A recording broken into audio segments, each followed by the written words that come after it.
Anggota Satgas bersama warga Desa Ngerancang terus gencarkan pembangunan jalan aspal di Desa Ngerancang.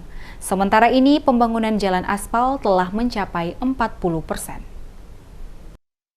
Pengaspalan jalan di Desa Ngerancang terus berjalan, sementara ini pelaksanaannya sampai pada tahap pertama, yaitu pengaspalan ACBC pada bagian kedua. Kopral 1 Samsul Arif, Satgas TMMD menjelaskan, tahap pengaspalan ACBC ini merupakan langkah awal, penyemprotan basa untuk melekatkan antara aspal dengan tanah. Disampaikan Kopral 1 Samsul Arif, untuk sementara pengaspalan yang berada di Desa Ngerancang telah mencapai 40%. Bersama dengan warga, anggota Satgas tampak bersinergi gotong royong membangun jalan aspal di Desa Ngerancang. Dengan dibantu alat berat aspal paver untuk penghamparan ACBC, sekop untuk pemerataan, serta fibra roller untuk pemadatan memudahkan pekerjaan pembangunan jalan aspal.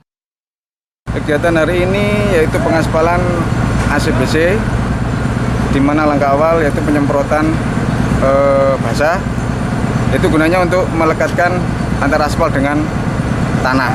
Sampai saat ini perkembangan pengaspalan yaitu 40% untuk daerah Ngerancang saja.